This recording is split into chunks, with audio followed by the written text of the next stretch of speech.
Hello everyone and welcome to my channel. I'm Onna Harps and I will be reviewing all things reality TV over here. Today I am going to be reviewing Married at First Sight, Season 14, Episode 11, and it's aired on Lifetime TV.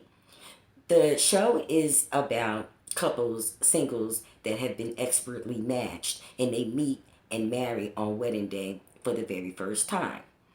So last episode, they were given the task to test each other's intimacy and trust. This episode is their 1 month anniversary, and they've been given the task to plan something special for each other. So the first couple that I am going to review is Lindsey and Mark. The scene opens up with Mark telling Lindsey that he had gotten fired, but it was okay that, he was comfortable with being able to find something else in the near future. But Lindsey said, well, no, why don't you just, take a week off? We just got married and, we can get to know each other a little bit better. But Mark was looking at Lindsey like, you must be out of your mind if you think I'm about to sit up in here 24/7 with you. So anyway, Mark meets up with Chris. I don't know if you remember Chris. Chris was one of the couples that had gotten married. He married Alyssa, and they called it quits after 10 days. But anyway, Chris meets up with Mark at a plant store because Mark wants to buy Lindsey a gift for the 1 month anniversary. So while they're at the store, Mark conveys to Chris that he's not in love with Lindsey as of yet. So, Mark planned a trip to a campsite for a romantic date for their 1 month anniversary. The campsite, it was like a rugged campsite. It had a couple of upgrades, like an oven so that you could bake pizzas and stuff in. But it kind of looked like, it was just a mosquito infested place and that they were just going to get bit up by mosquitoes and no Wi-Fi, only Lindsey's mouth. But anyway, they make pizza and they seem to be enjoying themselves, and Mark presents Lindsey with her gift and she hadn't purchased anything for him. The next couple that I want to talk about is Noy and Steve. It opens up with Steve at the park with his friend, and he has the nerve to be sitting up there complaining, talking about he's doing all the cooking and the cleaning and he doesn't have a job. Okay, he said that he thinks that Noy should help him out more, but Noy is working 8 hours a day. Steve, I mean, you can't handle the cooking and the cleaning. I mean, what do you want? I mean, we know that you said that you had enough money to take care of yourself, but you are married, and at some point, you're going to have to come to terms with that, or this is not going to work out for you. So anyway, Steve plans a gondola ride. No. I'm sorry. It's a boat ride. He wants to take Noy around the city because she's only been in Boston for about a year and she really doesn't know the city that well. So they're on the boat ride. They have champagne. They have plenty of sushi. They're talking. They seem to be having a good time. He presents her with her gift. Her gift, the first gift was a cheetah print dog coat for her dog, whose name is Sushi. And he also bought her a cheetah print tacky kimono to match. She appreciated it. She seemed to have liked it. Nice gesture. Different strokes for different folks. So she told Steve on the boat ride that she loved him. And he just laughed and played it off, but he did not tell her that he loved her back. Okay, so Noy has expressed that she is not going to continue in the relationship with Steve unless he gets a job. And she's probably thinking the same thing that I was thinking. You don't have a job. Where'd you get the money from for these gifts?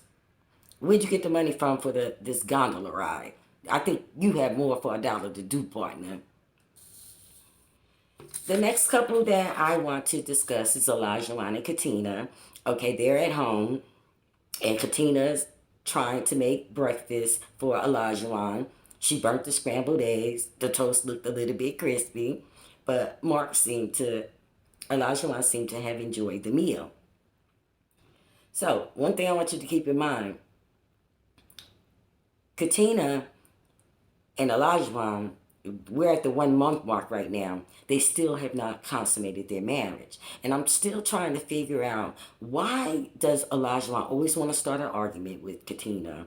Why have they not consummated their marriage? I mean, throughout the 4 weeks, they've had parties, friends over, tequila flowing, lots of libations. They went on their honeymoon together. Now they're at home and they still have not consummated their marriage. So I looked at Katina and I was like, it has to be more than her not cooking and cleaning. So I'm thinking that maybe he has another woman somewhere that he has unfinished business with, or maybe Katina is just, not his type. She's a very beautiful girl, don't get me wrong, but maybe he likes someone a little bit more voluptuous. The only thing that I could see that, may not be appealing to him, is she kind of has the physique of maybe, well, these girls these days, they're all plump and boom, boom. So I'm going to say she has the body of maybe like a 14-year-old. So maybe that may be why they haven't consummated their marriage. So Katina planned a gondola ride for them. They go on the gondola ride. They have food. They seem to, really be getting along for once, because Katina can't even blink without Elijah popping an attitude. So they're good for right now. Sipping on that champagne. The next couple that I want to talk about is Jasmina and Michael. So Michael's friend stops by, and Michael tells his friend that he really loves Jasmina. Okay, so that morning he prepares a beautiful 1 month anniversary breakfast for Jasmina. They have watermelon, grapes, croissants, donuts, coffee, candles going. I mean, he went all out. He had rose petals all over the place, bouquets of flowers. But my thing is who eats watermelon and grapes and croissants and donuts for breakfast? But okay, it was a nice gesture. He had really, set out a nice feast for them for the breakfast. So later that evening, he brought Jasmina to the venue that they had gotten married at, because he wanted to recreate their wedding. They had rewritten their vows, and this is supposed to be a reset on their marriage. They're feeding each other. They seem to, really be enjoying the evening. Jasmina smiling, he's smiling.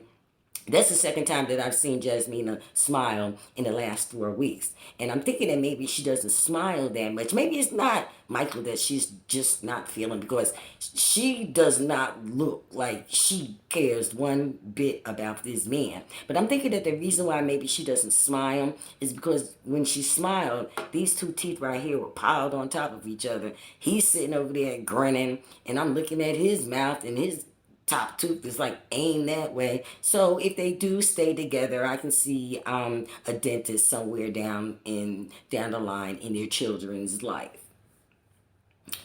Okay, so the next evening, all the couples meet up to go out to dinner to discuss how their marriages are going so far. So they all live in the same building.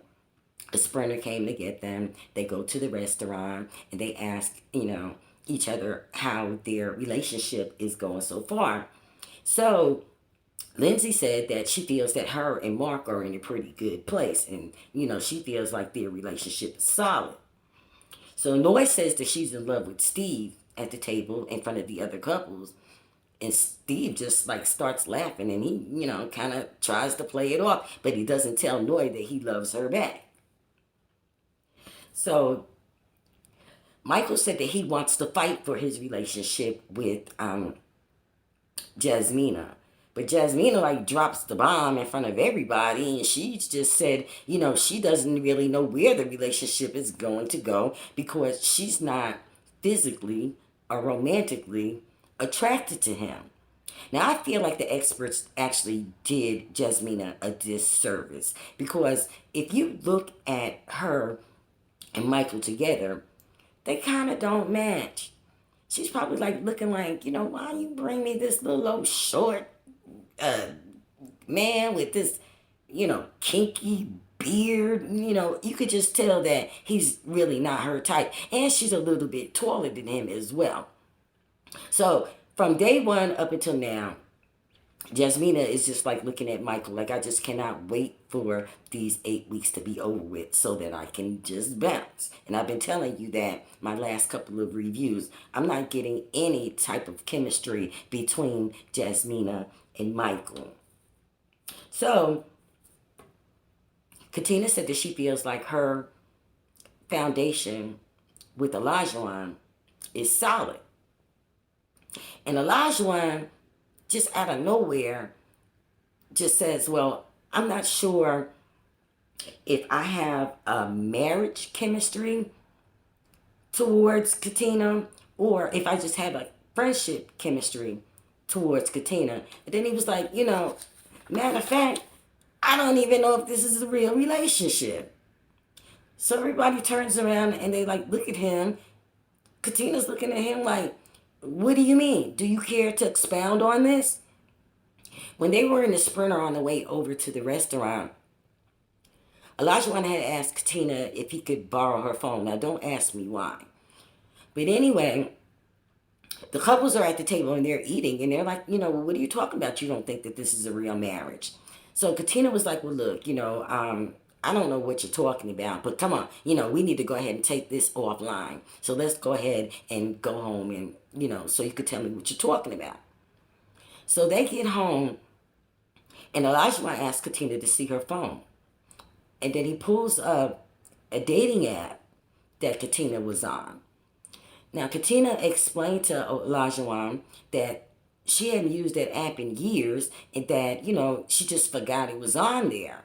And she thought that that would be enough of an explanation. But no, this fool starts pointing his finger in her face and he starts screaming and cursing at her. And he was like, I deleted everything that I had associated with any woman, all the pictures and stuff. He was like, you're married. You shouldn't have this in your phone. And she was trying to defend herself. She remained calm. And she was like, look, why are you bugging? I told you I don't use this app. And I even forgot that it was even in my phone. So he steady screaming at her. Katina finally gets a backbone for once. Katina was like, no, hold up. Wait a minute. She's like, take this mic off of me because you getting ready to see the real Katina. And she told the cameraman to get out. So I guess we're going to have to wait until next episode to see where that particular situation went. Now, if I was a betting woman, I'm not saying that any of the couples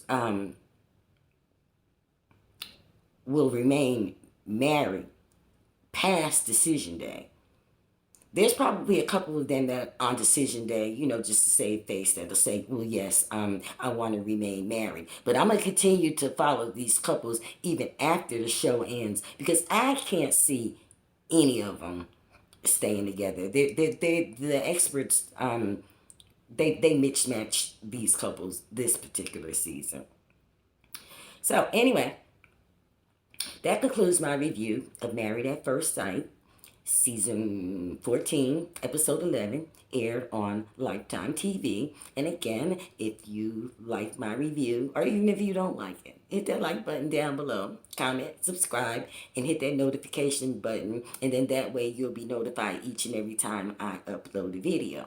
I'm Onna Harps. Gotta go. See ya.